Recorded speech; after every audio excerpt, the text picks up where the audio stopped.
Qıcolma və epilepsiyanı insanlar eyni bilir, amma qıcolmanın fərqli səbəbləri ola bilər, fərqli formaları da ola bilər.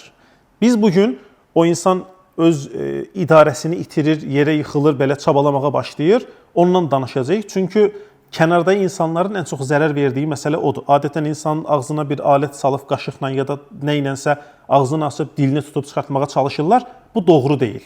Burada həm o insan zədələnir, dişləri sınır böyük ehtimalla, ağzının içərisinə zərər verilir, həm də insanların əli görmüsünüz də dişləyirlər filan. Qarşılıqlı hər iki tərəf zərər çəkir bundan. Nə etmək lazımdır əvvəlcə? Bir adam yerə yıxıldısa və o çabalamağa başlayır, idarəni itirir, beyindən çoxlu impulslar gedir əzələlərə.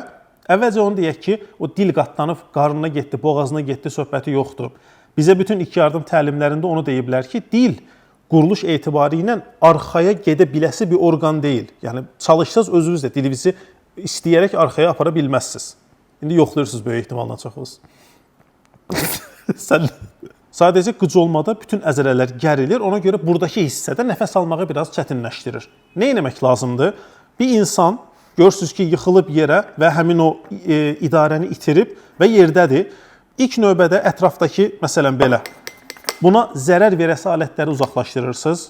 İndi stulu kənara çəkmək olmur, amma kənarda dipçək olar, nəysə, hər hansı bir şey ola bilər.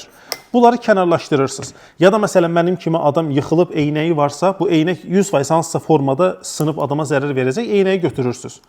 Və başını yerə çırpıb zədələməsin deyə başının altına bir yumuşaq nəysə qoyun. İndi bunları biz belə deyirik, qıcolma keçirən bir insanı görəndə adam heyecanlanır, qorxur, bilmir neynəsin. Bu yaxınlarda bir dostumuzla görüşmüşdük, sinif müəllimi idi. Dedi ki, sinifdə bir uşaq elə oldu, ibtidai sinifdə, onda da qorxmuşduq və s. belə dedi. Yəni, mən burada deyəcəklərim, bütün müasir tibbi, elmi protokolu sizə saysam belə böyük ehtimalla yadınızda qalmayacaq və tətbiq eləməyəcəksiniz. Tək yadınızda qalası və həmin anda eləməli olduğunuz şey, bir, bayaq dediyim, insana kənarda zərər verəsi əşyaları yığışdırın, açqı və s. bunları götürün. Bir də gözləyin, qısa müddətdə o qıcolma buraxır. İnsanı recovery vəziyyət deyirlər, bunu da təlimini almaq lazımdır əslində, amma bir formada böyrü üstə çevirin.